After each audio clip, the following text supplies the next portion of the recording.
Nagaan waaqayyoo isiniif haa baay'atu. Hordoftoonni Saarantuu biyya jalatti kan argamtan biyya keessaa fi biyya alaanis nagaadha waaqayyoo fagalatu. Warroonni chaanalii kanaaf haaraa taatan subscribe godhaa. Asirratti kan argamtan gorsa akkasumas barsiisawwan garaagaraa chaanalii kanarratti argachuu barbaaddan akkasumas gaaffiiwwan garaagaraa yoo qabaattanis nu qunnamuu ni dandeessu. Chaanalii kanaaf haaraa warri taatan immoo subscribe godhaa nu hordofaa. Har'as sagantaa adda ta'eetiin walitti deebinee jirra. Guyyaa irraa sagantaa nuti itti walitti deebinee jirru wantoota armaan gadii tasumayyuu wantoota ati dhalli namaa tasumayyuu waan inni gochuu hin qabne. Waan dhalli namaa gochuu hin qabne waan yoo sana hin goone bu'aa argattu yookaan si fayyadu isaan kana waliin ilaalla jechuudha. Isin fayyada malee yoomiyyuu taanaan isin hin miidhu. Jalqaba irratti hinawwin irra isiin deebi'a hinawwin qooda teessee hawwituu fi qooda teessee hawwiidhaan guutamtee jireenya kee hawwiidhaan booji'amu hojjedhuuti fillafiitti mul'isiti argamsiisi itti gammadi. Bara ofitti birrii bileenan argadha jettee hawwita yoo ta'e har'a garuu bileena akka hojjettuu fi dandeettii fi keessa kee amansiisi itti adeemi hojjedhu argamsiifadhu. Yoo achuma teessee hawwitaa fi yoo hundumaa hawwiidhaan guutamtoo ta'e barri kee bara hawwiiti malee bara hojii miti. Bara kee bara hawwiitiin dabarsurra bara hojiitiin yoo dabarsite milkoomtee dhalootaaf illee bu'aa buusuu dandeessa, dhaloota illee fayyaduu dandeessa. Kan gatii hin qabnee fi dugda duubaa kaleessa dheengadda taa'ee qaawwa lakkaa'ullee gara fuulduraatti akka ta'uu fi kaka'umsa ta'uu dandeessa.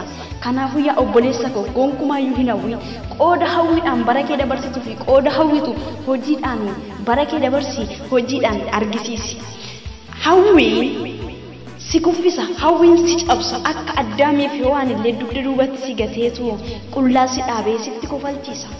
Hawwiin hiriyoonni kee akkasitti kolfan bara saguutu inni nawwa ishee nawwiti akkasiin jedhan si taasisa malee si milkeessu. Inni lammaffaa ofiin tuliin gonkumayyuu hangamiyyuu ulfaataa fi kabajamaa namaa yookiis immoo kabajamtuu namaa yoo taate guyyaa tokko garuu salphachuun kee guyyaa tokko garuu leeyya'uun kee harki 99 yoo ulfina siif kenne harki tokko garuu ulfina siif hin kenne.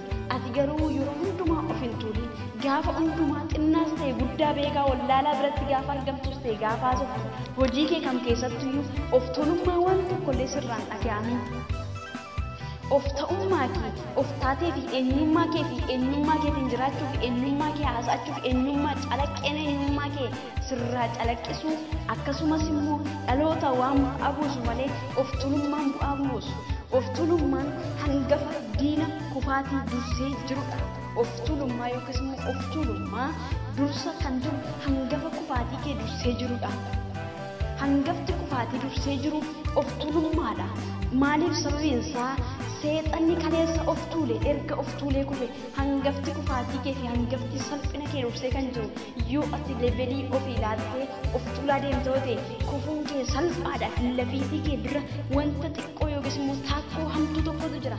Taakkoo sanatti gaafa laftee garuu kufuu dandeessa. Yeroo sana immoo salphina keetu argama waan ta'eef of hin tuulin.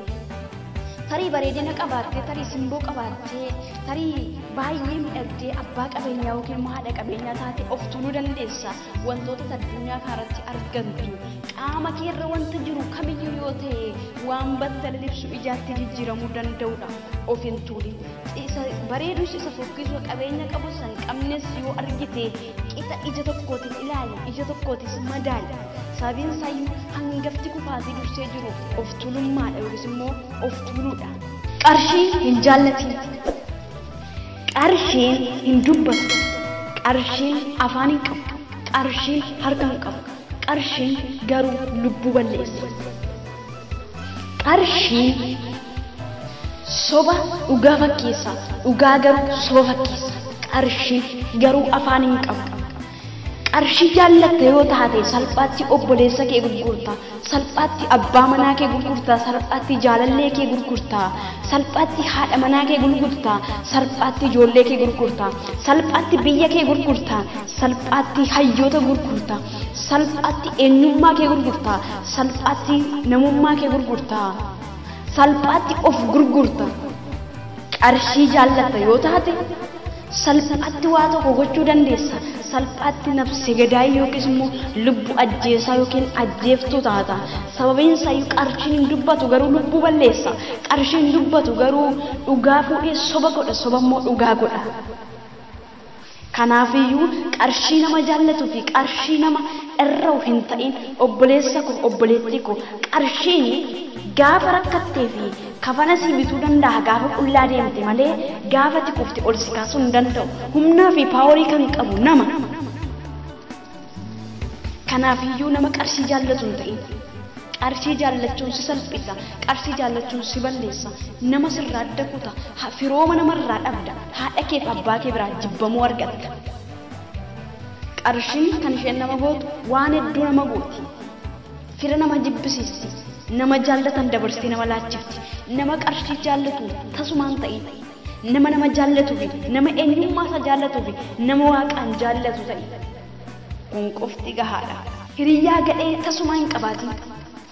Eenyu akka taatu fi eenyu akka ta'e hiriyyaa ofitti firoonfattu ulaagaa lafa kaawwadhuuti dingilchee tilmaami namni sun na baasa na wajjin ce'uu danda'a hirkoo naaf taate hirkoo naaf ta'a malkaan rakkina fuula koo dura jira yookaas immoo galaanni fuuldura koo jira na ceessuu danda'a si jedhiiti dingilchee hiriyyaa baafadhu. Inni dhiiraas akkasuma sana booddee deemsa keetti fufi hiriyyaa gadhee yoo baafatte garuu qarqara galaana walakkaan si ga'ee si nyaachisee yookiis immoo bidiruu ati ittiin deemtu galagalcha keessi kuffisee ofii darbuu danda'a. Yoo ati qabeenya yookiis immoo beekumsa yookiin immoo bareedina isa caalte kallattii biraatiin darbatee si ganuu danda'a. Addunyaan kun hundumtuu gantuudha.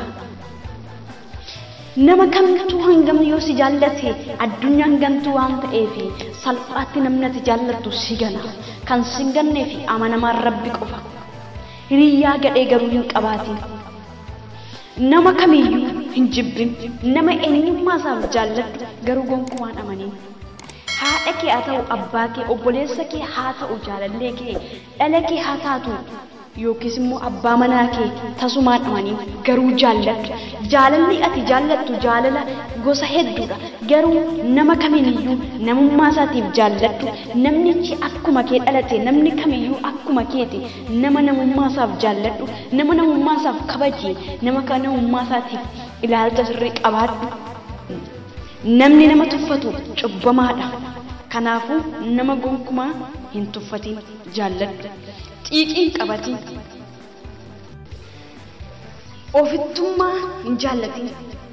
Anumatu jira, anumatu nyaata, anumatu dhuga, anumatu boqota, anumatu aara galfata gonkumaan jedhin. Ani duulaan margin jette harreen akkasin ta'in. Gaafa ofii kee nyaattu hiyyeessa ollaa keedhaaf yaadadhu. Gaafa ofii kee quuftee garaan kee ol deebi'ee hanga si keessa ol deebi'uu ga'u isa bakkeedhaa balbalaa fi barandaa namarra ciisu sanas yaadadhu. Ofittummaa yookiis immoo anuma qofatu jiraata anuma qofatu nyaataanii si balleessiti. Gaafa ati dhukkubsatte kan si bukkee dhufu hiyyeessuma ollaa keeti.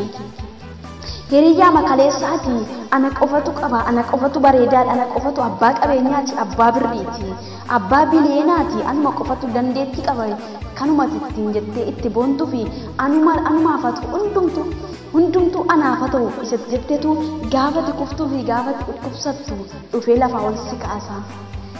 Anumatu jiraata anumatu nyaata anumatu dhuga yoo jette anumaaf haa ta'u anumatu nyaatee dhuga yoo jette.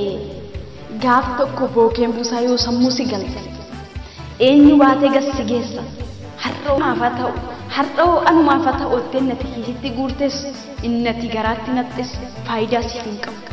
Anumaaf haa ta'u hanga jettu walii keenyaaf hunda keenyaaf biyya keenyaaf haa ta'u jedhe. Ilaalcha akkasii si keessa bulu ilaalchi anummaa si keessaa bahu. Anummaan nama galman geessu, anummaan nama milkeessu, anummaan nama fiixaan hin baasu, anummaan nama cabsa, anummaan qofaatti nama hambisa, anummaan nama gata, anummaan nama waalaa, anummaan nama balleessa, anummaan mataa nama buusisa, anummaan nama gadi nama godha.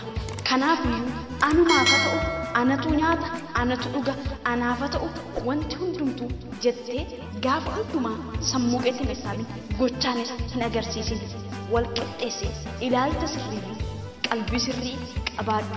Yeroo sana milkaa'uun kee daandiin dhiyoodha salphaadha fagoon jirtu.